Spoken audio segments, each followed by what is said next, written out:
नमस्कार, आप सभी लोगों का स्वागत है आपका बियॉन्ड द बुक्स पे। मैं शुभम पांडे पर फिर से आपके सामने। आप जानते हैं मेरे चैनल पे बेसिकली क्लास 9, 10, 11, 12 के बच्चों के रजिस्ट्रेशन, स्कूल चेंज और बोर्ड चेंज से रिलेटेड वीडियोस मिलते हैं और बहुत सारे कमेंट आते हैं।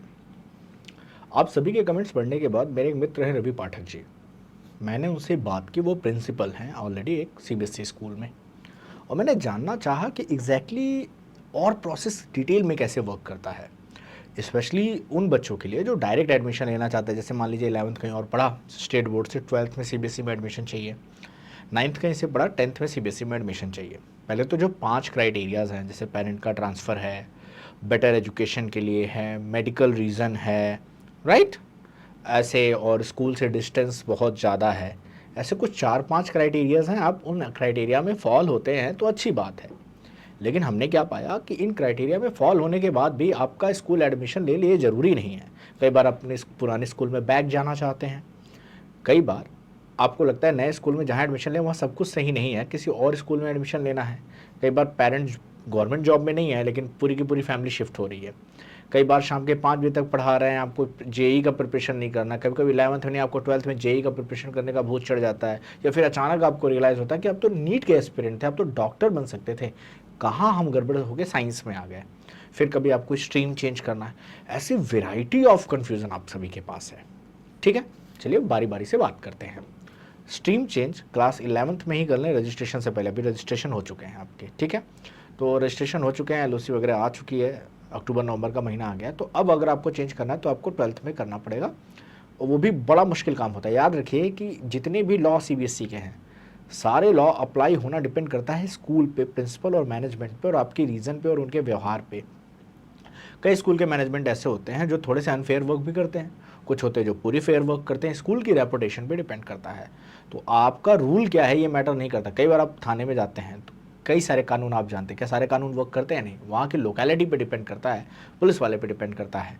इसी तरह से आपके स्कूल पे भी मैनेजमेंट पे डिपेंड करता है, प्रिंसिपल पे डिपेंड करता है। आपका किसी अदर बोर्ड से हैं, आपको सीबीएसई में एडमिशन लेना है 10th और 12th में, आपका रीज़न तो वैलिड होना ही चाहिए। इसके साथ साथ आपकी उस स्कूल से जान पहचान कितनी है, सोर्स कितनी है, कितना कमीशन देना है, कितना वो एक्स्ट्रा पैसा लेगा, ये सारी चीज़ें आप मैटर करने के बाद ही एडमिशन होता है, नहीं तो एडमिशन नहीं होता है। डजेंट मैटर आप उस क्राइटेरिया में आते हैं कि नहीं, और क्राइटेरिया में आना तो मस्ट है। हर चीज़ के सीबीएसई चार्जेस लेती है। डॉक्यूमेंट बहुत ही क्लियर है कि 11th की मार्कशीट हो, टीसी हो, वहाँ से माइग्रेशन सर्टिफिकेट वगैरह हो, ये सारे बड़े ही कॉमन डॉक्यूमेंट हैं।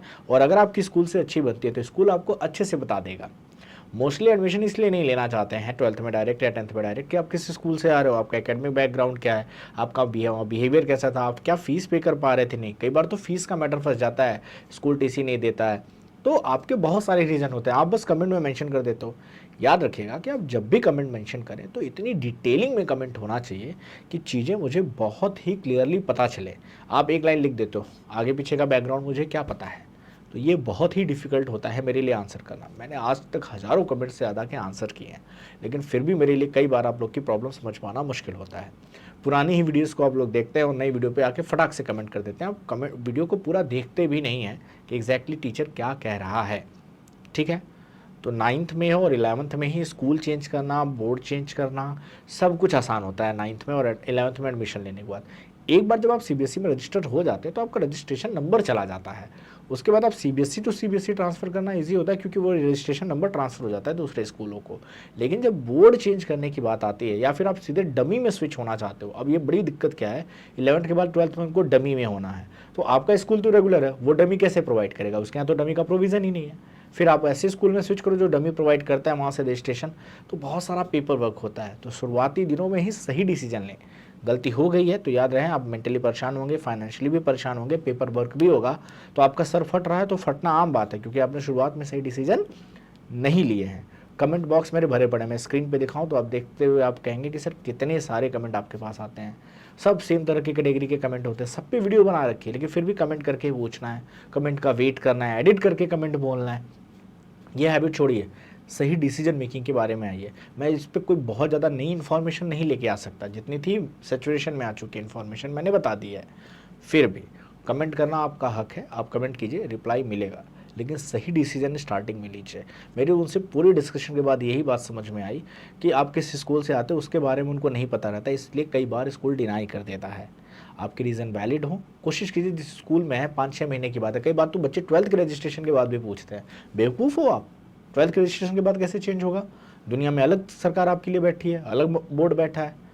तो कमेंट रिलेवेंट पूछिए, ठीक है।